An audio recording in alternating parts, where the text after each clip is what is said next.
اور رسول کریم صلی اللہ تعالیٰ علیہ وسلم کے نام پاک کے ساتھ اپنا نام اقدس بھی شامل فرمایا، یعنی رسول جو بات تمہیں فرمائے وہ اگر ہمارا فرض نہ تھی تو اب ان کے فرمانے سے فرض قطعی ہو گئی، یعنی کہ نبی نے فرما دیا تو اب تمہیں ماننا ہے تو ماننا ہے، اب تمہارے اوپر کیا ہو گیا، وہ ماننا ضروری ہو گیا۔ اللہ تعالیٰ نے یہ بیان کیا اور مسلمانوں کو اس کے نام ماننے کا اصلاً اختیار نہیں رہا، جو نہ مانے گا صریح گمراہ ہو جائے گا۔ اور رسول کریم صلی اللہ تعالیٰ علیہ وسلم کے حکم دینے سے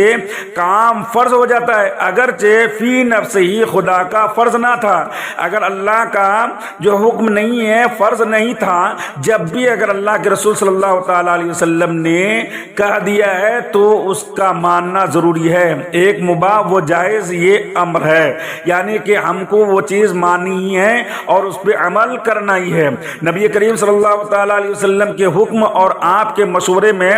فرق یہ ہے کہ حکم پر سب کو سر جھکانا پڑے گا اور مشورہ قبول کرنے یا نہ کرنے کا حق ہوگا۔ اس لیے یہاں اذا قضى اللہ ورسولہ امرا، یعنی جب اللہ و رسول کچھ حکم فرما دیں، فرمایا گیا، اور دوسری جگہ ارشاد ہوا وشاورہم فی الامر، اور کاموں میں ان سے مشورہ لیتے رہو، تو شرعی احکام اور اختیارات مصطفیٰ صلی اللہ تعالیٰ علیہ وسلم کیا چیز ہے؟ تو اس آیت سے یہ بھی معلوم ہو جاتا ہے، اور اس آیت سے یہ بھی معلوم ہوا کہ حضور پنور صلی اللہ تعالیٰ علیہ وسلم کی اطاعت سے شرعی احکام میں خود مختار ہیں۔ آپ جسے جو چاہیں حکم دے سکتے ہیں اور جس کے لیے جو چیز جو ہے جائز یا ناجائز کر سکتے ہیں، یعنی کہ اللہ کے رسول صلی اللہ تعالیٰ علیہ وسلم کو اللہ تعالیٰ نے اختیار عطا فرما دیا، آپ کو جو ہے کہنے کو مختار دو عالم بنا دیا۔ یہی وجہ تھی کہ مسجد میں ناپاکی کی حالت میں جانا کسی کے لیے جائز نہیں ہے، لیکن حضرت ابوبکر صدیق رضی اللہ تعالیٰ عنہ کے لیے اللہ کے رسول صلی اللہ تعالیٰ علیہ وسلم نے فرمایا کہ اے ابوبکر صدیق تم ناپاکی کی حالت میں ہو تو جا سکتے ہو۔ تو اللہ کے رسول صلی اللہ تعالیٰ علیہ وسلم کے ہاتھ میں اللہ نے اس نے جو ہے اللہ کے رسول اپنے پیارے محبوب کے ہاتھ میں جو ہے حکم دے دیا کہ اگر اللہ کے رسول یعنی میرے رسول اگر کوئی چیز کا حکم دے دے تو وہ شریعت ہو جاتی ہے، یعنی یہ کہ اب اس کا ماننا ضروری ہے، یعنی کہ اختیار اللہ تعالیٰ نے اپنے پیارے محبوب کو دے دیا۔ اور یہی چیز ہے کہ ہر انسان کے اوپر نماز کیا ہے؟ پڑھنا فرض ہے، اور 5 وقت نماز پڑھنا فرض ہے، اور 5 وقت میں سے اگر کوئی یہ چاہے کہ ہم 1 وقت کی نماز نہیں پڑھیں گے تو وہ گناہگار ہوگا، اور جو ہے وہ اپنے اختیار اس میں شامل نہیں کر سکتا ہے، کیونکہ 5 وقت نماز فرض ہوئی اور 5 وقت کی نماز ہم کو پڑھنا ضروری ہے۔ لیکن ایک انسان جو اللہ کے رسول صلی اللہ تعالیٰ علیہ وسلم کے پاس آیا اور آ کر کہنے لگا کہ میری شرط ہے، آپ اسلام کی دعوت دیتے ہیں تو اسلام کی دعوت دینے کے بعد جو ہے میں اسی شرط پر اسلام لے کر آؤں گا اور آپ کا کلمہ پڑھوں گا جبکہ میرے اوپر سے آپ کو جو ہے آپ میرے اوپر سے نماز کو معاف کر دیں گے۔ تو اللہ کے رسول صلی اللہ تعالیٰ علیہ وسلم نے فرمایا کہ ٹھیک ہے، اگر تمہاری یہ شرط ہے کہ میں تمہارے اوپر سے نماز کو معاف کر دوں تو ٹھیک ہے، میں تمہارے اوپر سے 3 وقت کی نماز کو معاف کر دیتا۔ اور ہوا یہی کہ وہ انسان جو ہے پوری زندگی بھر جو ہے صرف اور صرف 2 ہی وقت کی نماز ادا کیا، 3 وقت اللہ کے رسول نے اس کے اوپر سے معاف قرار دے دیا، جبکہ اللہ نے 5 وقت کی نماز فرض قرار دی ہے، لیکن اللہ کے رسول صلی اللہ تعالیٰ علیہ وسلم نے 3 وقت کی نماز کو معاف قرار دے دیا۔ تو معلوم یہ ہوا کہ اللہ تعالیٰ نے اپنے پیارے محبوب صلی اللہ تعالیٰ علیہ وسلم کو اختیار دیا ہے۔ جو لوگ یہ کہتے ہیں کہ نبی کو اختیار نہیں ہے، نبی مختار دو عالم نہیں ہے، تو ان کو یہ ساری چیزیں معلوم کرنی چاہیے کہ اگر اللہ کے رسول کو اختیار نہیں ہوتا یا پھر آپ مختار دو عالم اگر نہیں ہوتے تو پھر 3 وقت کی نماز آپ نے کیسے معاف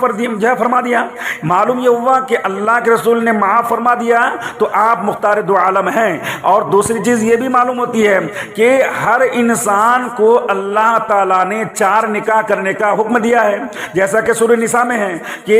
فَانْكِحُوا مَا طَابَ لَكُم مِّنَ النِّسَاءِ مَثْنَىٰ وَثُلَاثَ وَرُبَاعَ، کہ نکاح کرو 2 2 3 3 4 4، بیک وقت میں 4 نکاح 4 بیوی کو ایک انسان رکھ سکتا ہے۔ لیکن یہ کیا ہوا کہ اللہ کے رسول صلی اللہ تعالیٰ علیہ وسلم نے فرما دیا کہ اے علی، جب تک میری بیٹی فاطمہ تمہارے نکاح میں رہے گی اس وقت تک جو ہے تم دوسرا نکاح نہیں کر سکتے۔ اب دیکھو اللہ تعالیٰ یہ کہتا ہے کہ ایک وقت میں بیک وقت میں 4 4 نکاح کر سکتا ہے، اگر وہ نانو نفقہ دینے کے قادر ہے تو 4 4 نکاح کر سکتا ہے، 4 4 بیوی بیک وقت میں رکھ سکتا ہے۔ لیکن اللہ کے رسول نے حضرت علی کے لیے حرام قرار دے دیا، تو معلوم یہ ہوا کہ اللہ کے رسول صلی اللہ تعالیٰ علیہ وسلم مختار دو عالم ہیں، تبھی تو حضرت علی کے لیے جو ہے نکاح کرنا حضرت فاطمہ کی موجودگی میں حرام قرار دے دیا۔ اور جو ہے اللہ تبارک و تعالیٰ نے قرآن مجید میں یہ فرمایا کہ اگر کوئی روزے کی حالت میں اگر اپنی بیوی سے مجامعات کر لیتا ہے یا اپنی بیوی سے صحبت کر لیتا ہے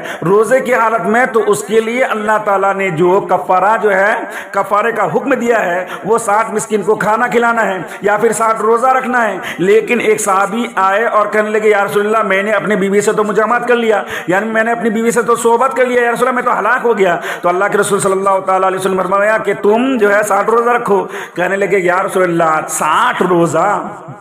30 روزہ میں نے اس طریقے سے کر لیا تو 60 روزہ میں کیسے رکھ سکتا؟ 30 روزہ مجھ سے برداشت نہیں ہو سکا اور میں نے جو اپنی بیوی سے صحبت کر لیا ہے تو 60 روزہ یعنی 2 مہینہ میں کیسے روزہ رکھ سکتا ہوں؟ یا رسول اللہ مجھ سے ایسا ہو نہیں سکتا ہے۔ اللہ کے رسول سمجھا ہے صلی اللہ تعالیٰ علیہ وسلم بیٹھ گئے اور بیٹھنے کے بعد کہا کہ اے صحابی بیٹھ جاؤ، اور وہ صحابی بیٹھ گئے۔ بیٹھنے کے بعد جو ہے پھر کیا ہوا، اللہ کے رسول نے فرمایا ایک کام کرو 60 مسکین کو کھانا کھلا دینا۔ کہنے لگے یا رسول اللہ مدینہ منورہ میں آپ اپنے جو ہے صحابی کو بھیج کر دیکھ لیجئے، پورے مدینہ منورہ میں مجھ سے زیادہ فقیر کوئی نہیں ہے، مجھ سے زیادہ جو ہے مسکین کوئی نہیں ہے، تو میں کس کو جو ہے صدقہ کروں اور میں کیسے صدقہ کروں؟ یا رسول اللہ مجھ سے یہ ہو نہیں پائے گا۔ اللہ کے رسول صلی اللہ تعالیٰ علیہ وسلم نے فرمایا کہ ٹھیک ہے، جب تم صدقہ بھی نہیں کر سکتے ہو تو تھوڑی دیر جو ہے برداشت کرو، آرام کرو۔ پھر کیا ہوا کہ ایک صحابی جو ہے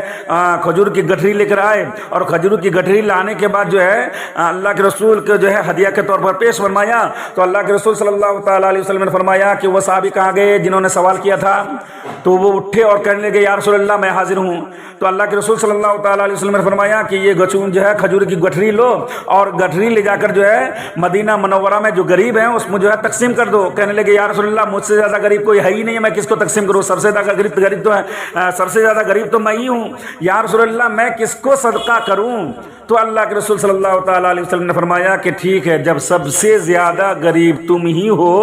تو جاؤ اس گٹھری کو لے کر جاؤ، گھر لے جا کر